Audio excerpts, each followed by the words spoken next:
మన తెలుగు పండగలలో ముఖ్యమైనది సంక్రాంతి. సంక్రాంతి అంటేనే చాలా స్పెషల్. మరి అటువంటిది సంక్రాంతిలో మొదటి రోజైన భోగి పండగ రోజు చాలామంది ఇళ్లలో ఉండే స్పెషల్ వంటకం ఏంటా అనుకుంటున్నారా? పులగం అండి. బొబ్బర పులగం అంటారు దీనిని. దీంట్లో బెల్లం, నెయ్యి వేసుకుని తింటారు.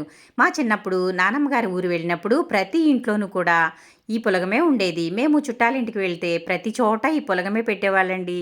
చాలా సరదాగా గడిచిపోయేది సంక్రాంతి అంటే. మరి అటువంటి పులగం ఏ విధంగా తయారు చేసుకోవాలో చూద్దామా? Welcome back to my channel.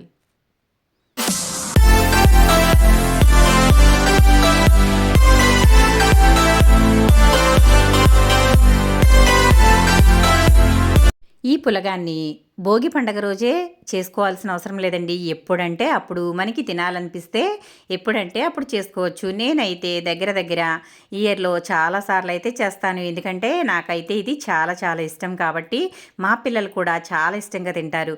కాబట్టి నేను ఎప్పుడంటే అప్పుడు తయారు చేస్తాను. ఇప్పుడు ఈ పులగాన్ని మీకోసమైతే చూపించబోతున్నాను. మా చిన్నప్పుడైతే బొబ్బర్లను తెచ్చి కుండలో వేయించి వాటిని తిరగలిలో విసిరి తొక్కు తీసి ఆ తర్వాత వీటిని వాడేవారు. చాలా కమ్మగా ఉంటుందండి. మనం బొబ్బర పప్పు అయితే ఇక్కడ 1.5 కప్పు అయితే తీసుకున్నాను.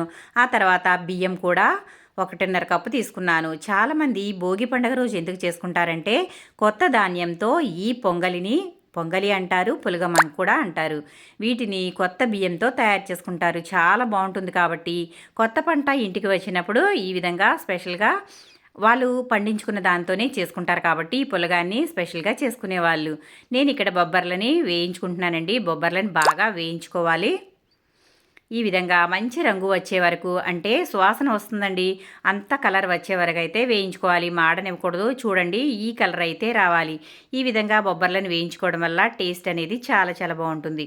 చూసారు కదా, నేనైతే చక్కగా బొబ్బర్లను అయితే వేయించేసుకున్నాను. ఇప్పుడు వీటిని పక్కకి తీసేసుకుని శుభ్రంగా కడిగి గాలించుకోవాలండి. ఎందుకంటే రాళ్ళు ఉంటాయి కాబట్టి గాలించుకోవాలి. ఆ తర్వాత నేను ఇక్కడ కుక్కర్ గిన్నె అయితే తీసుకున్నాను. మనం వేయించి పెట్టుకున్న బొబ్బర పప్పు అయితే ఇందులో వేసేసుకుని ముందుగా వాటర్ అయితే వేసుకోవాలి. వాటర్ని నేను ఇక్కడ ఏ గ్లాస్తో అయితే బొబ్బర పప్పు తీసుకున్నానో అదే గ్లాస్తో ఇక్కడ వాటర్ అయితే తీసుకుంటున్నాను. 4 గ్లాసుల వరకు వాటర్ తీసుకుంటున్నానండి. ఆ తర్వాత మనకి ఏమన్నా తక్కువ అయితే కూడా కలుపుకోవచ్చు. చూడండి, ఇక్కడ నేను ఆ పప్పులోనే ఈ వాటర్ అంతా కూడా వేసేస్తున్నాను. పులగం అంటే ఇది మనకి బాగా దగ్గరగా కలిసిపోతుందండి. అంటే మనకి కొంచెం జిగురు జిగురుగా ఉంటుంది. అంటే చిమిడిపోయినట్లుగా అవుతుంది. అదే దాన్నే పులగం అంటారండి. పప్పుని బియ్యాన్ని కలిపి వండుతున్నాం కాబట్టి పులగం అంటారు. ఇది సంక్రాంతి పండగలో చాలా స్పెషల్గా చేస్తారు. చూసారు కదా, పప్పు అయితే నేను కుక్కర్ మూత పెట్టకుండా డైరెక్ట్గా పప్పుని ముందు సగం అయితే ఉడికిస్తున్నాను. ఈ విధంగా ఉడికించుకోవడం వల్ల మనకి బియ్యం త్వరగా ఉడికిపోతాయి, పప్పు త్వరగా ఉడకదు కాబట్టి ముందుగా పప్పు అయితే ఉడికించుకోవాలి. పప్పు అయితే ఇక్కడ 40% అయితే ఉడికింది. ఇప్పుడు మనం ఇందులో కడిగి పెట్టుకున్న బియ్యం అయితే వేసేసుకోవాలి. కడిగి నేను బియ్యాన్ని నానబెట్టానండి. ఈ విధంగా నానబెట్టుకోవడం వల్ల మనకి పులగం అనేది చాలా చాలా బాగుంటుంది. ఈ విధంగా నానబెట్టుకున్న తర్వాత ఇవి కూడా ఒక గ్లాస్ వాటర్ అయితే వేసి అవి కూడా అందులో వేసేసాను. అంటే టోటల్గా నేను ఇక్కడ వాటర్ అయితే ఒక 6 కప్పులు అయితే వాటర్ వేసాను. చూసారు కదా, ఇప్పుడు ఇందులో కొంచెం సాల్ట్ అయితే వేసుకోవాలి. ఒక అర స్పూన్ వరకు సాల్ట్ వేసుకుని ఇదంతా బాగా కలుపుకోవాలి. కలుపుకున్న తర్వాత మనం కుక్కర్ మూత పెట్టేసి ఒక 4 నుంచి 5 విజిల్స్ అయితే రానివ్వాలి. అలా వచ్చినట్లయితే మనకి రైసు పప్పు చక్కగా ఉడికిపోతుంది. 5 విజిల్స్ అయితే నేను రానిచ్చాను. ఆ తర్వాత 5 విజిల్స్ వచ్చిన తర్వాత నేను స్టవ్ అయితే ఆఫ్ చేసేసుకుంటున్నాను. చూసారా, మనకి ఇక్కడ 5 విజిల్స్ అయిపోయిన తర్వాత చక్కగా కుక్కర్ అయితే ప్రెజర్ అంతా పోయిందండి. చూడండి, ఇప్పుడు మూత అయితే తీసి చూపిస్తున్నాను. మన పులగం అయితే రెడీ అయిపోయింది. ఇది చాలా బాగుంటుంది. ఇందులో బెల్లం, నెయ్యి వేసుకుని తింటారు.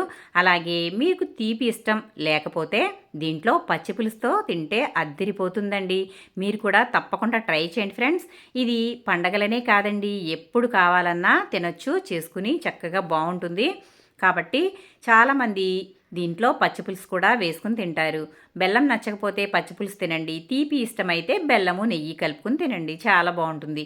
నేనైతే దీనిని బెల్లం నెయ్యితోనే తింటాను. చూసారు కదా, మన పులగం అయితే రెడీ అయిపోయింది. ఇప్పుడైతే బౌల్లోకి అయితే సర్వ్ చేసేసుకుందాము.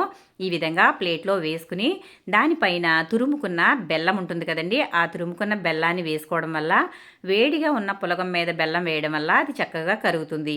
ఆ తర్వాత కొంచెం నెయ్యి కూడా వేసుకుని తింటే ఆహా చాలా చాలా బాగుంటుందండి. చెప్తుంటేనే నోరూరుతుంది కదా, మరి ఇంకెందుకు ఆలస్యం, మీరు కూడా తప్పకుండా ట్రై చేయండి.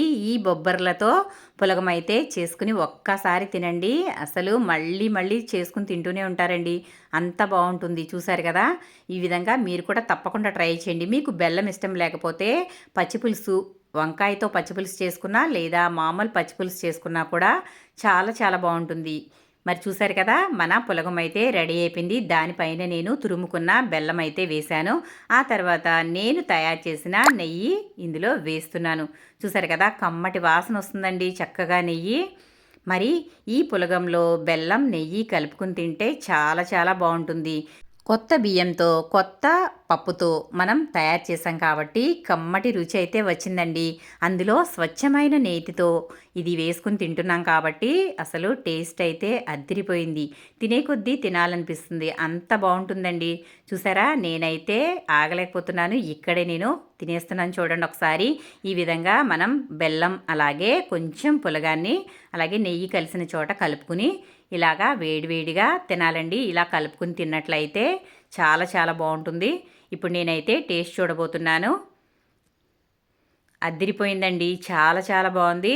అసలు కొత్త స్మెల్తో, మంచి టేస్ట్తో, నేతి వాసనతో, కమ్మటి బెల్లంతో అద్దిరిపోయిందండి, చాలా చాలా బాగుంది. మీరు కూడా తప్పకుండా ట్రై చేయండి, నేనైతే ఆగలేకపోతున్నాను. చూసారు కదా, ఈ వీడియో నచ్చిందా? నచ్చితే కనుక ఒక్క లైక్ ఇవ్వండి. మన ఛానల్ ఫస్ట్ టైం చూస్తున్న వాళ్ళైతే తప్పకుండా సబ్స్క్రైబ్ చేసుకుని బెల్ అయితే యాక్టివేట్ చేసుకోండి. బెల్ యాక్టివేట్ చేసుకోవడం వల్ల నోటిఫికేషన్ అయితే ముందుగా వస్తుంది. తింటూ ఉంటే అలా వెళ్ళిపోతుందండి. మరి నేనైతే ఇంకా కంటిన్యూ చేస్తాను తినడం. మీరు కూడా వీడియో నచ్చితే మీరు కూడా తప్పకుండా ట్రై చేయండి. మీకు ఏ విధంగా వచ్చిందో నాకు కమెంట్ సెక్షన్లో కమెంట్ పెట్టండి. మరిన్ని మంచి మంచి వీడియోస్ కోసం సుగుణ వంటిల్లు ఫాలో అవ్వండి.